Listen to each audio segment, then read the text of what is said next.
Students, मैं Anand Urmaliya, assistant professor, Pentium Point Technical College Rewa. एक बार फिर आप सभी छात्रों का मैं ऑनलाइन क्लासेज में स्वागत करता हूं और यह आशा करता हूं कि महाविद्यालय द्वारा चलाए गए इस योजना का सभी छात्र पूरी तरह से लाभ उठा रहे होंगे और घर में होंगे, सुरक्षित होंगे। आज अपन बात करते हैं एक बहुत ही इम्पोर्टेंट टॉपिक के बारे में, है ना, जो टॉपिक विश्वव्यापी रहा है, पूंजीवाद। उसका नाम है पूंजीवाद, है ना। पूंजीवाद है क्या, पूंजीवाद का अर्थ क्या है और किस तरह से अपने देश में बात करें या पूरे विश्व में बात करें पूंजीवाद का विकास हुआ। फिर जैसे ही मैं बात करूँ, एक चीज़ बता दूं, जैसे मैं पूंजीवाद के बारे में बात करूंगा तो पूंजीवाद से ही एक नया विषय की उत्पत्ति होगी और उसका नाम होगा समाजवाद, है ना। शायद आप लोगों को ये टॉपिक्स पढ़कर कुछ ध्यान भी आ रहा होगा, ऐसा लगता होगा जाना पहचाना भी टॉपिक लग रहा होगा, है ना। और ये टॉपिक सिर्फ ऐतिहासिक दृष्टि से ही इम्पोर्टेंट नहीं है, बल्कि यह टॉपिक आपके जनरल नॉलेज के हिसाब से भी इम्पोर्टेंट है ना। और यह विषय जो आप लोग आज शायद एमए में पढ़ रहे हैं, यह विषय आप लोगों ने पिछली जो कक्षाएं थी उनमें भी पढ़ा होगा, है ना। बहुत इम्पोर्टेंट टॉपिक है। सबसे पहले अपन बात करते हैं पूंजीवाद के बारे में, है ना, कि पूंजीवाद है क्या और किस तरह से पूंजीवाद का देश में विकास हुआ। तो इसका एक सीधा सीधा सा फंडा है, ध्यान से सुनिएगा। पूंजीवाद का मतलब है निजीवाद। जब कोई व्यक्ति या व्यक्तियों का समूह अपना कार्य अपने व्यक्तिगत स्वार्थों को, है ना, लेकर करता है ना, तो उसे क्या कहते हैं, पूंजीवाद। अर्थात कहें तो पूंजीवाद से मतलब है निजी कंपनी से या निजी कार्य से, जिसमें बाह्य, है ना, बाहरी लोग या समाज का कोई भी हस्तक्षेप नहीं हो सकता। पूंजीवाद की उत्पत्ति कैसे हुई, पूंजीवाद आया कैसे और पूंजीवाद को बढ़ावा कैसे मिला। एक्चुअली में बात करें तो आप लोगों को मैंने बताया था कि जब यूरोप में औद्योगिकीकरण की उत्पत्ति हुई, औद्योगिकीकरण आया, औद्योगिकीकरण, अब यहाँ प्रश्न उठता है कि औद्योगिकीकरण क्या है।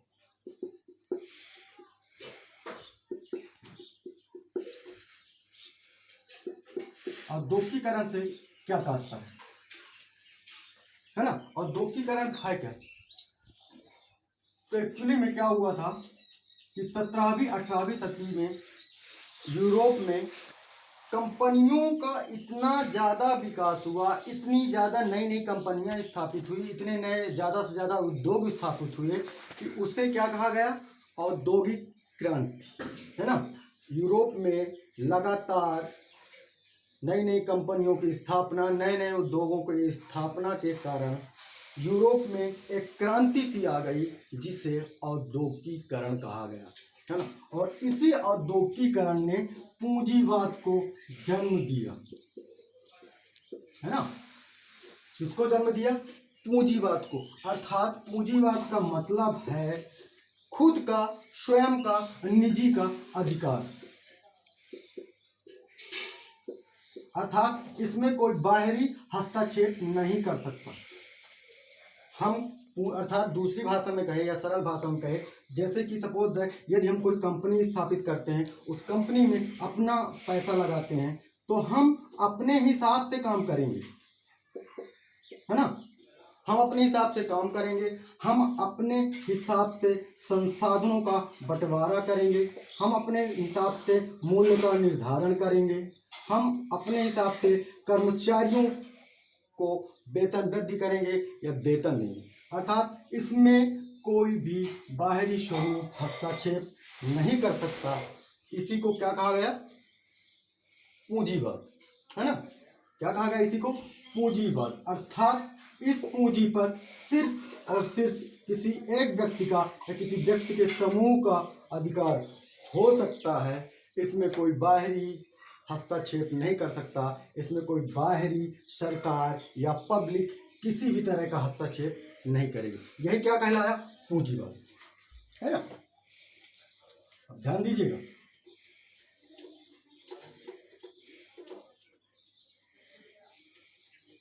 जैसा कि आप लोग देखते होंगे बड़ी बड़ी जो कंपनियां खुली रहती हैं, अब तो मान लीजिए कि प्राइवेट कंपनियों में भी सरकार हस्तक्षेप करने लगी है, लेकिन इसके पहले ऐसा नहीं था। जब शुरू शुरू में पूंजीवाद की उत्पत्ति हुई थी, जब यूरोप में औद्योगिकरण आया था, तब इसमें सिर्फ जो निजी होते थे, जिन जिन लोगों की कंपनियां होती थी, जिन व्यक्ति की कंपनियां होती थी, वो व्यक्ति अपने हिसाब से काम करते थे, अपने हिसाब से संसाधनों का बंटवारा करते थे, है ना, अपने हिसाब से पूरा काम करते थे। उसमें कोई भी हस्तक्षेप नहीं करता था। उसी को क्या कहा जाता था? पूंजीवाद। मतलब हम पैसा हमने लगाया है, पूंजी हमने निवेश की है, और तो कार्य भी हम अपने हिसाब से ही करेंगे, संसाधन भी हम अपने हिसाब से उस संसाधनों को बंटवारा करेंगे, है ना। इसमें कोई बाहरी हस्तक्षेप नहीं करेगा।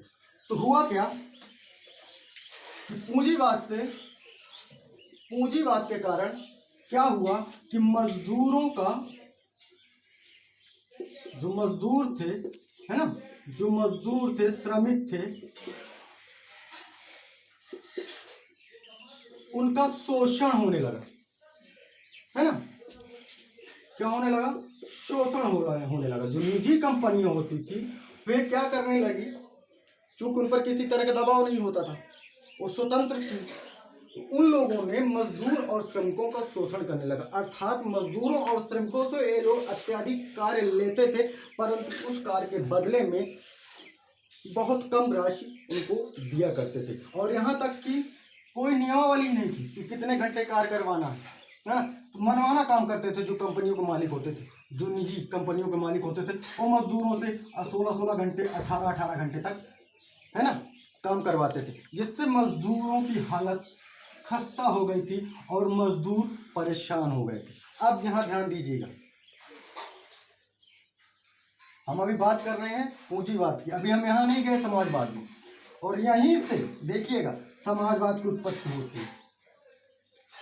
पूंजीवाद में हमने क्या पढ़ा कि पूंजीवाद एक निजी व्यक्तिगत स्वतंत्र कंपनी है ना, जिसमें किसी तरह का समाज का या किसी बाह्य व्यक्ति का या सरकार का कोई हस्तक्षेप नहीं होता। इसमें जो व्यक्ति होता है वह स्वतंत्र रूप से काम करता है ना, उसकी निजी कंपनी होती है, वो अपने हिसाब से काम करता है। इसके कारण क्या हुआ कि मजदूरों और श्रमिकों का जब शोषण होने लगा, जब मजदूर और श्रमिकों के ऊपर काफी दबाव आ गया, है ना, जब मजदूर और श्रमिक की कमर टूटने लगी, तब सरकार ने पूंजीवाद पर हस्तक्षेप किया। कब किया? जब मजदूरों की हालत खराब हुई तो सरकार ने पूंजीवाद पर हस्तक्षेप किया। तो यहीं से उत्पत्ति हुई एक नए शब्द की, जिसे क्या कहा गया? समाजवाद। अर्थात कोई भी कार्य ऐसा नहीं होगा जो समाज के हित में ना हो। अर्थात यदि कोई भी कंपनी है, चाहे वो निजी हो या चाहे अन्य प्रकार की कंपनी हो, वह मजदूरों और श्रमिकों के अधिकारों को ध्यान में रखकर काम करेंगे, और यही कहलाया समाजवाद। समाजवाद अर्थात समाजवाद का मतलब यह होता है, इसमें किसी एक व्यक्ति का अधिकार नहीं होता, बल्कि पूरे समाज का अधिकार होता है, बल्कि सरकार का अधिकार होता है। और यहाँ पर कोई भी कंपनी अपने स्वेच्छा से, है ना, मजदूर कार्य नहीं करवा सकती है जब तक कि उसमें पूरे समाज की राय कायम ना हो, है ना। तो यहीं से उत्पत्ति हो गई इसकी समाजवाद की, है ना। नाम से ही स्पष्ट है, समाजवाद।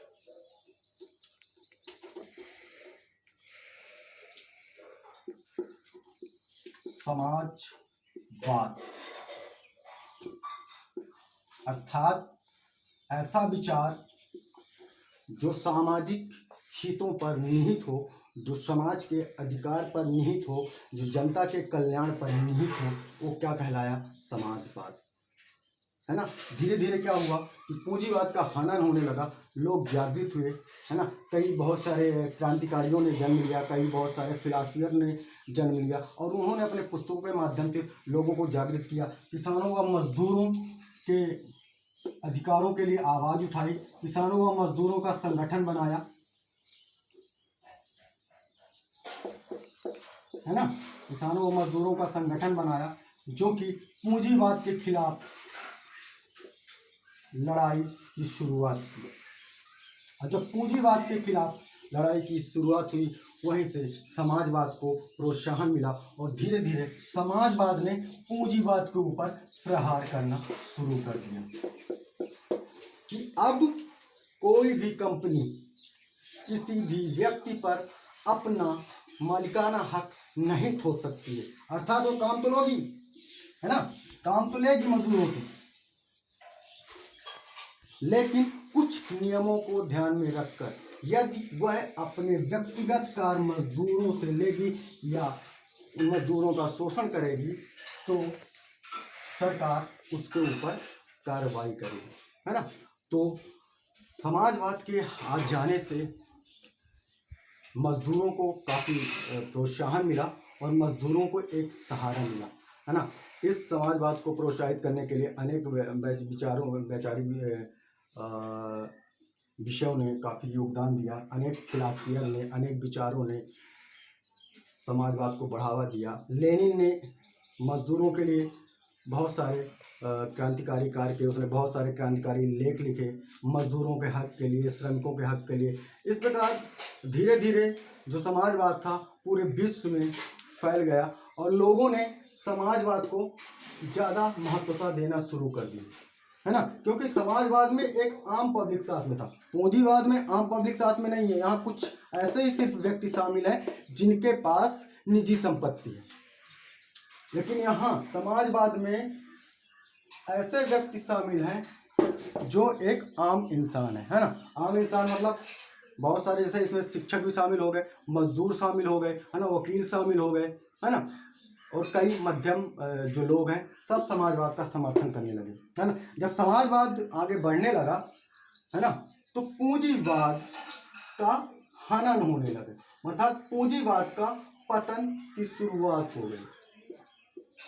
क्योंकि अब जनता को समझ में आ गया था कि जो निजी व्यापारिक कंपनियां हैं ये मजदूरों का या आम जनता का शोषण कर रही है, अर्थात हम अब शोषण बर्दाश्त नहीं करेंगे और अपनी आवाज़ को बुलंद करेंगे।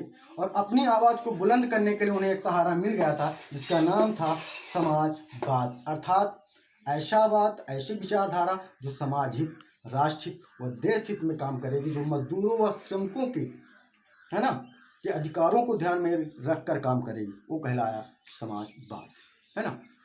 तो ये जो आज मुख्य विषय थे हमने पढ़ा पूंजीवाद और समाजवाद, है ना।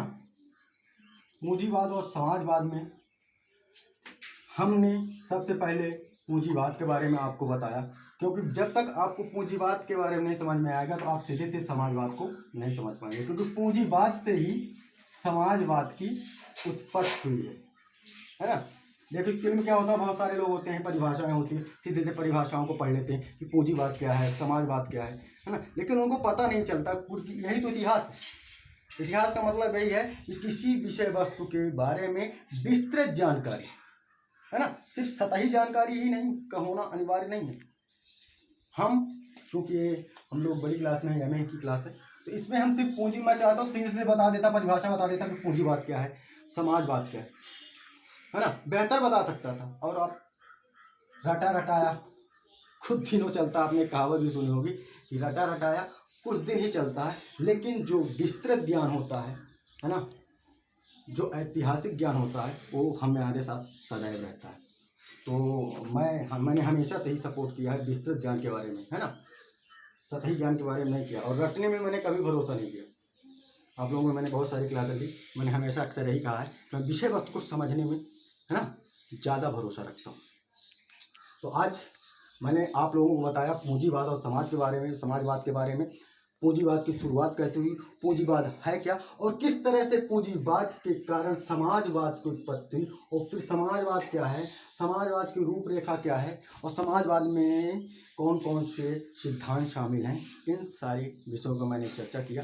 मैं आशा करता हूँ कि आप सभी लोगों के समझ में आ गया होगा, है ना, आप लोगों ने विषय वस्तु को पूरी तरह से समझ लिया होगा। दूसरी चीज़ है, मैं आप लोगों को एक संदेश देना चाहता हूँ अपने वीडियो के माध्यम से। हम सब लोग जो ये ऑनलाइन क्लासेज आपको दे रहे हैं, है ना, इसमें आप लोगों को ज़्यादा से ज़्यादा लाइक करना है ना, और इसको लाइक करने के बाद इसको शेयर भी आप कर सकते हैं, है ना। Thank you, best of luck.